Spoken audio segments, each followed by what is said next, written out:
So next stop on our food tour of West Wales is Gleeblands on the edge of Cardigan, and I feel incredibly lucky to have this wonderful market garden selling and growing fresh veg right on my doorstep. So come with me and we'll meet Adam, where he'll tell us more about what he does. I'm Adam York. I'm a market gardener and food retailer. Myself and my partner Leslie, we're the owners and growers here at Gleeblands Market Garden and Farm Shop.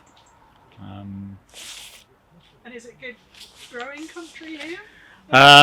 It's a good country to grow and sell in and supply food. We have been in Cymru for 10 years and we feel pleased to be here.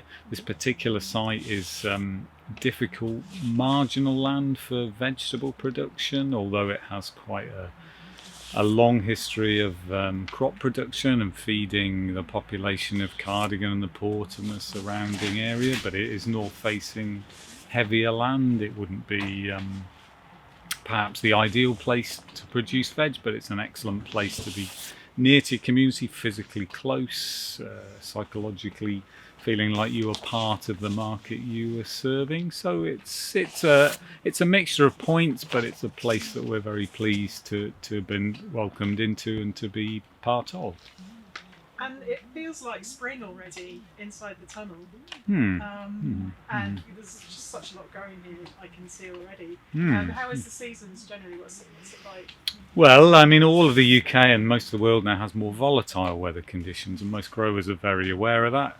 However, we would generally be trying to explain it by saying in the tunnels, by the time you get to the sort of third, fourth week in February, it is literally spring inside, whereas outside the soil temperature is cooler and things are pretty static. Inside, things are very much alive. The growth rate becomes phenomenal as the sun lifts day by day. The daylight extends by whatever it is, 7-8 minutes a day or something, and that's a trigger for a lot of plants to be productive, to produce lots of leaf growth in the spring. Traditionally, people were harvesting the hedgerows, looking for bits of sorrel and bits of nettle tip and whatever, when they were short of other foodstuffs and crops stored from the winter.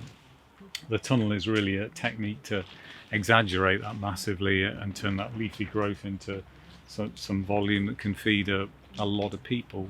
We're not exactly on a southwest coast here, but we are in a coastal location with lower rainfall, higher temperatures, therefore a great deal more productivity than if you were inland 5 or 10 miles.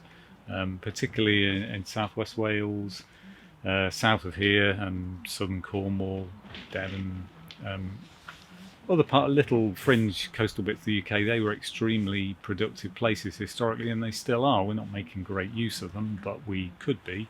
We're just on the margins of that, but we can still use it to our advantage compared to areas with much less productivity. Just looking in this one tunnel that you've got here, there's obviously a lot of labour involved in growing, a lot of work involved. Why do you do this? Why is it so important to you? You must be really committed. We think it's a good thing to do on a number of grounds. It's not especially a lucrative thing to do. It needs to be commercially viable. We need to pay people. We want to pay people at least the market rate and ideally above, and I guess we've succeeded in doing that. It's interestingly a very, while it is labour intensive, it's also job creating per acre. There's more jobs here than probably any farming in the area, because this is nearer to a traditional labour intensive system of production. But the cropping we're doing is relatively high value per square foot. The value is high because inside, particularly in the indoor areas and even in some of the outdoor intensive areas, there's a lot of labour going into a high value crop, going straight onto the shelf. That's quite a virtuous sort of sequence that creates lots of paid hours and keeps the profitability, the surplus in the area. There's lots of reasons why producing food in your area might be a good idea, but it's certainly producing intensive vegetables is very doable. Market gardening is I guess is as a tradition of being close to Victorian cities, maybe a bit earlier than that, but particularly Paris, London, big places that needed fresh crops near to them. And then the model kind of developed around any town or city having fresh, short life stuff being close to the people that ate it. Now, it sounds great, but that sort of dissolved in the 1970s, and we decided with better logistics and transport that we could ship things much larger distances, to the extent we're now obviously air freighting occasionally, but also particularly from Andalusia and other parts of Europe. We're shipping a lot of winter crops into the UK with heavier carbon input, and the job somewhere else, less regulated, less desirable sort of setting, and certainly in terms of local economy, not really a great way forward. We hope we're centering it back onto an altogether better model. Can I ask you what's good? What's in season right now? Yeah, lots of leafy things. The spring is leafiness, so we still have winter crops, leeks and swede and potatoes, carrots. All those root crops are still just coming to a close traditionally now, but particularly using tunnel technology, we can push on a load of leafy things quite early. So in the tunnel to one side you'll see watercress, famous for chalk streams in Hampshire, but actually less famous for the Cymru version of them, where we use tunnels to have it as a winter crop, but very productively so. We have lots of salad, which is a combination of lots of different crops to get something high value and nutritious. Lots of spinach, lots of herbs, coriander, parsley, chervil, chard. It's essentially a sort of leafy spring, then leads on to things swelling out, and the seasonal vegetables as you go into the summer. There's always something to eat. The UK is a mild maritime place. There's always something. Wales, particularly mild coastal Wales, can offer quite a range of cropping, and with sort of minimal technological input, ice and plastic covers. Hey, we're really stretching the season and basically giving people quite a bit of choice with a very low carbon price to pay. And is there anything that we in Wales should be eating more of? Yes, anything Welsh. Yes, if we can grow it in Cymru, then we should be growing it. And obviously, we're engaged in a low-level subversive campaign to make people buy what we should all be buying. Obviously, we want to sell people nutritious food because that's it's always a good thing. But anything that will grow well in the area, then we want people to buy. I think basically nobody's going to disagree with that proposition. The difficulty is, can we do that at a price and in a way that people will be comfortable and familiar with? For example, in this area, making a cowl all through the winter is quite a traditional thing to do.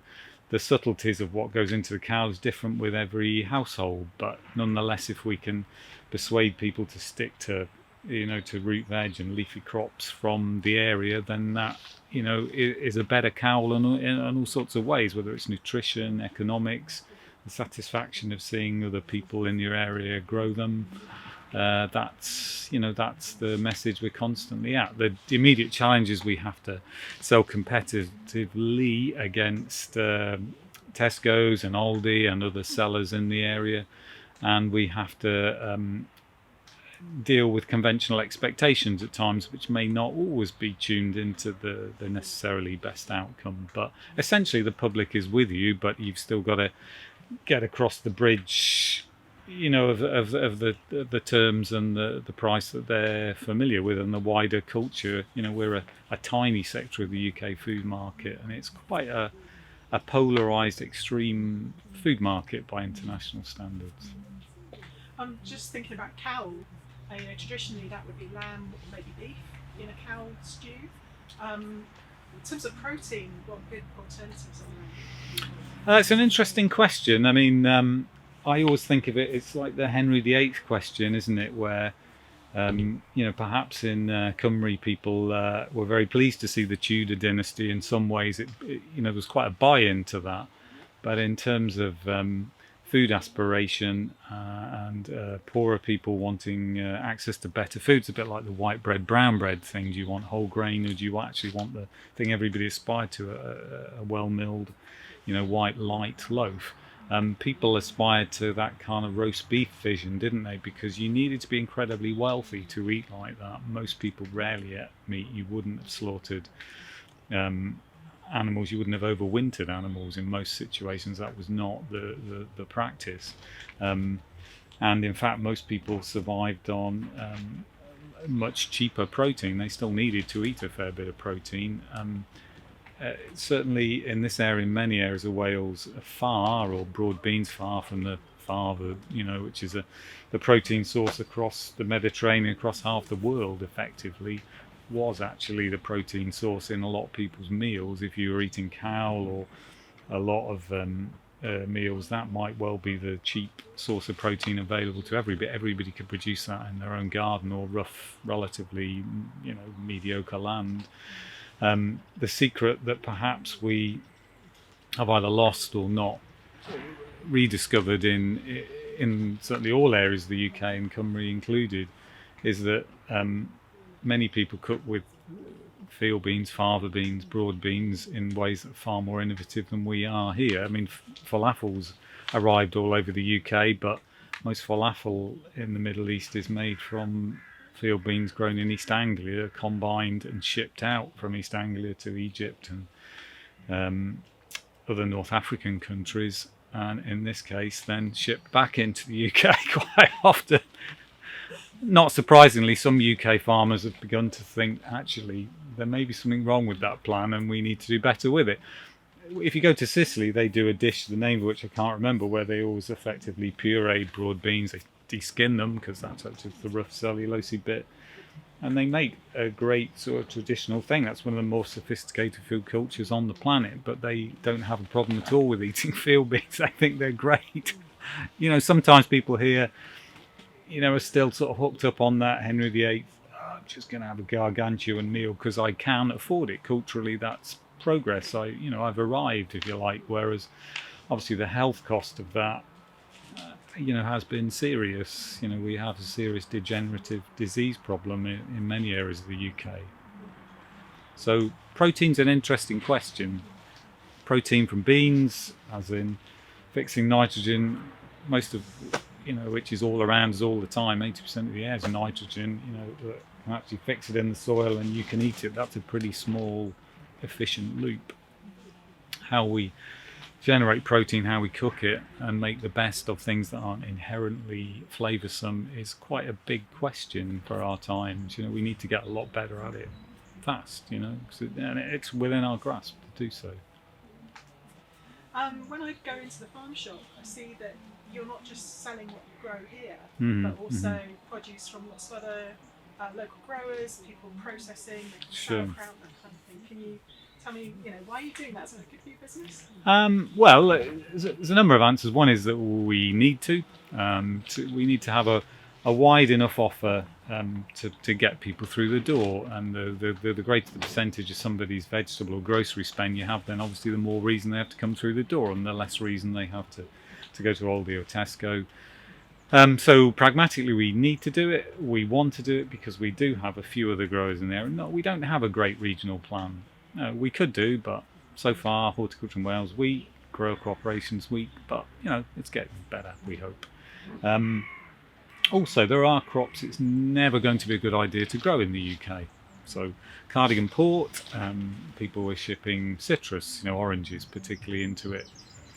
I don't know, I think I saw a record from 15 something or other, 1600, but shipping fruit from southern Spain, North Africa for a long time, and to an extent that's pretty legitimate. I mean, people have been using olive oil in the UK for a couple of thousand years. You can see big piles of broken amphora. Since the Iron Age. Forever, and sort of trading in a lowish carbon way is not a big deal. It's very much about how you move things, isn't it? Things particularly shipped in, not necessarily a problem. The biggest carbon hit is the last mile problem, as we say in grocery. It's how you get from your house to the food store or source. The lowest carbon thing you can do is live next door to it and walk there, and everything else you do will take more carbon. It will always take more carbon than how the food got to the store. Whatever we do, we could ship it around the world 3 times, we'll still use less carbon than you will driving to get here. That's another big challenge, resolvable by having more walking. We already have policy in Cymru to deal with the priority of transport, and that what we should be emphasising and enabling the practice, and the actual making it happen is another step. Range of goods otherwise, we have to compromise also, because we would never advocate people eating apples after, I don't know, say March, April. You can sensibly store apples until that point. We're all used to having apples with a high crisp crunch factor. You can measure the pressure test them or whatever, but you can store them longer, but you burn more carbon because they're in cold storage from when they were picked in September or October. There are other fruits available, but you have less choice from March, April. But at the moment, speak to anybody, they would expect to eat an apple at any day of the year. We need to be able to price, persuade, cajole people into to moving back to a situation where they eat it within the most carbon efficient seasonal point, because there are lots of reasons to do that. However, to stay in business and to trade and to pay people's wages, we have to meet current expectations and gently try and edge them towards a better place. But the seasonal thing about emphasising what is coming in season, what's changing, it's quite an opportunity too. There's always something new. Through the season, those 12 months, there's a lot of changes take place in your diet. I mean, humans are almost the ultimate omnivores, aren't they? There just is so much stuff that we can, with a bit of a plan, access and adapt to eating. Have you always been a grower, or was there a turning point that got you into this? No, I'm a relatively, I've been a retailer and a food seller a lot longer than I've been a grower. So when I met my partner Leslie 25 years ago, that kind of was one of the factors that led ourselves to starting a market garden business. The original Gleeblands is in Manchester and is still trading happily away with the second team there now. But I was a food retailer in a big food store in Manchester, and I had worked in another veg store food store when I was younger. I've always been pretty interested in food and nutrition and the politics around it too, but I traded veg a lot for quite a period of time. We'd imported and we'd worked with UK growers, and it became pretty evident that UK growing was certainly organic, was in a pretty perilous state. And things certainly have improved, but we didn't have, in Manchester, in a big city, we didn't have access to fresh salad crops. We weren't doing the things that you could see being done in some of the more progressive cities in the world. So we started a market garden, and it's quite a steep learning curve. It's quite, retailing is quite a complex thing. There's lots of spreadsheets and headspace, and growing is of a whole different magnitude. Market gardening is quite a technical thing to do. The association's popular image is of mud and slog and that type of thing, but really it's a far more dates and day length and planning, and it's a far more technical thing. It's there's quite a wave of younger people coming into it now who are obviously going to be full of enthusiasm, but I think for many of them it's quite a shock to realise that actually it's quite a multifactorial, difficult thing to do. Yes, it has its own rewards, and yes, it's lovely to see tunnels full of great, vivid stuff, but it's more of a, we always use the analogy of a conveyor belt. Once you set some plants off in trays, then they take so many days, you've got to do this, you've got to hoe them off, you've got to harvest them. It's quite a linear process. It's not sort of, it's in no way a new agey circular sort of thing, sadly. But great and positive as many of the aspects to it are, the actual working process is quite it's quite a measured linear thing, really. It's not. It doesn't really meet its popular image.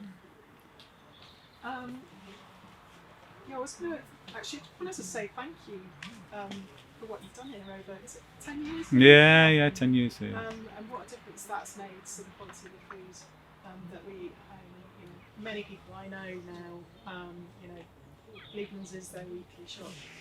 Good. It's making a huge difference, and people say, well, what would we do without it? Do you feel like you've really bedded down into the community? I think both me and Leslie would say that we feel very pleased to be here in the sort of Tavy Valley cardigan community. We think cardigans are an unusual, interesting, and it's quite a lively community because it's obviously quite a melting pot of people. But what is has been essentially a Welsh-speaking hub of activity for a long time has actually glued on a lot of people in recent years and still emerged to stay an interesting place. As long as people who arrive can respect and get into the culture that's here, then it's quite a platform to achieve a lot, to provide jobs and housing for young people, to keep it a live place rather than just some fringe holiday place. We're pleased to be here. I think it's quite a thing. I mean, if we can contribute as well as make a living, then that's pretty satisfying. I mean, I hope people's nutrition is better, and I hope that people emulate what we do in other towns and areas. I mean, part of the reason for doing this was to try and show, perhaps as we had with the food store in Manchester, there was a prototype or model that was very repeatable in other locations. If the market operates in one place, it will operate elsewhere. If we have high levels of customer satisfaction, which obviously we're aiming at and we hope we have, then maybe that's doable in other places, and we can get to a better food culture in Cymru as well as lots of other parts of the UK, if we're still in the UK. And if we're not, well, that's up to them. Finally, thank you so much. Is there anything else you'd like to say about the reason to eat local, grow local, and be local? Yeah, it's a good thing to do. It's never as expensive as people assume. Food produced in a local or regional way will have a marginal cost on your economic well-being. You might spend a little bit more, but if members of your family have more jobs and work, you'll be better off. You've got to kind of see the wider sort of connections. I think most people are sympathetic, but we need to vote in politicians and representatives who share that vision. If you have people who take backhanders and don't care about planning permission and act in a dishonest or disingenuous way, vote them out. Vote for people with progressive views who are trying to help members of the community. Look hard at your election time and vote the right people in. If you want local food systems, then we need to get people to create the framework so they can happen. Unless we, in Cymru's case, and the rest of the UK, unless we control retail, everything else, all the farming and food systems all hang on the back of that. If you regulate retail and control whether people can have out-of-town parking, whether they pay business rates on their car parks, all the fundamentals that tip the economics towards one scale or size of operation or another, you can regionalise, relocalise if that's what you choose to do. Big sheds, heavy carbon, Spanish imports, poorly paid jobs, food contamination. You've got to think which sort of food system you want to end up with. The NHS bill and ill health is a pretty expensive way to go. Damaged soil, you've got to weigh up what you want, really, and make sure you've got the people, in power to achieve that. And obviously do whatever you can at a local scale. Thank you. Thank you very much. Diolch yn fawr.